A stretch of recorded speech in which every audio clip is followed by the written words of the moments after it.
I mean, the students, I think, are definitely happy to be back on campus. It's been fun to watch them sort of see their friends for the first time in a while. Emily Benoit works at YK PAO, located in Shanghai. In-person classes have been in session since April 27th. Obviously, everyone is wearing masks when they're around on campus.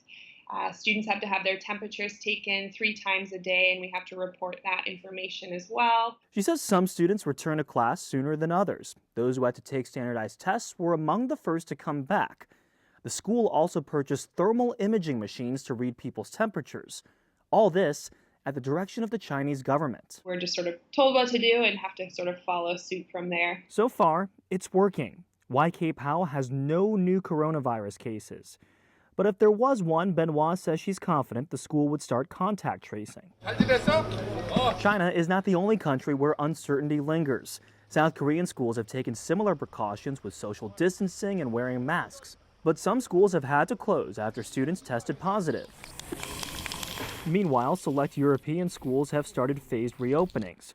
For example, France also had to close some schools again after dozens of new confirmed cases, but the majority of them remained open.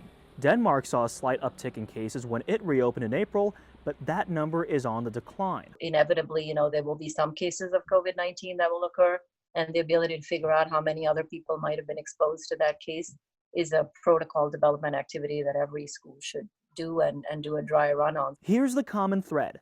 Those schools implemented measures like social distancing or phased reopenings.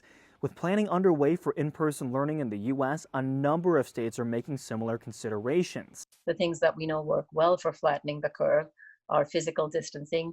And the best way, or one really good way to achieve physical distancing, is to mark out spaces to make it easier for people to remember where they should or shouldn't be seated. What else is more critical than the education and the care of our children? That's why Dr. Tara Sell and her colleagues at Johns Hopkins Center for Health Security say we need more research on how the virus impacts children.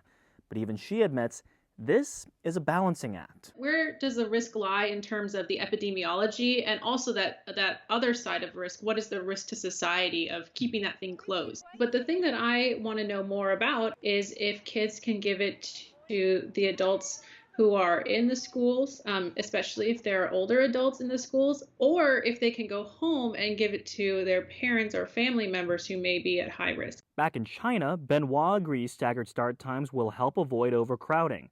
When in-person learning resumes stateside, she says empathy and patience will be key. Sort of allowing space for people to sort of feel how they want to feel or need to feel, and while at the same time trying to kind of make sure the school year runs and continues and can finish out on a good note. She says she's unsure if the U.S. is ready to reopen now, adding no matter how much you plan, you're still at the mercy of the virus. For Newsy, I'm Austin Kim, Chicago.